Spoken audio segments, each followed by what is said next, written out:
আবারও ঘটে গেল মর্মান্তিক সড়ক দুর্ঘটনা। আজ নাদনঘাট থানার নসরতপুর পঞ্চায়েতের পারুলডাঙ্গা সংলগ্ন এলাকায় এসটি-কেকের রোডের উপর আনুমানিক বিকেল 4:10 নাগাদ ঘটে যায় মর্মান্তিক সড়ক দুর্ঘটনা।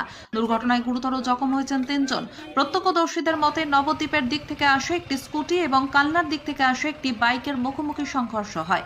ঘটনার জেরে গুরুতর জখম হন 3 জন।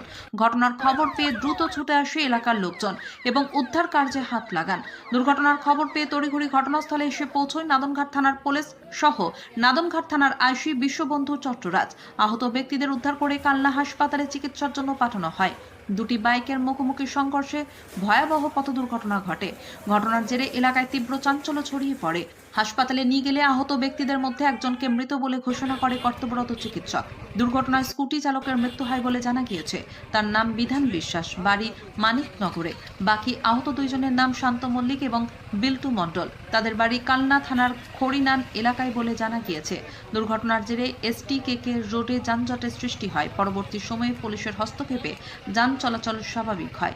জানা যাচ্ছে মৃত ওই ব্যক্তির বাড়িতে আজ সন্ধ্যায় নতুন বাড়ির গৃহপ্রবেশের অনুষ্ঠান উপলক্ষে তিনি নবদ্বীপ থেকে ফুল আনতে গিয়েছিলেন। বাড়ি ফেরার পথেই মর্মান্তিক দুর্ঘটনার কবলে পড়ে তার মৃত্যু হয়। তার মৃত্যুতে তার পরিবার সহ গোটা এলাকায় শোকের ছায়া নেমে এসেছে। সৈয়দ আবু জাফরের রিপোর্ট, MBS নিউজ। এইদিকে আসছিল, আচ্ছা, মোহাম্মদপুরের দিক থেকে একটা বাইক স্কুটি কালনার দিকে যাচ্ছিল। ওই কালনার দিক থেকে যে বাইক দুটো এসেছিল তার মধ্যে একটা স্কুটিকে ধাক্কা মেরেছে।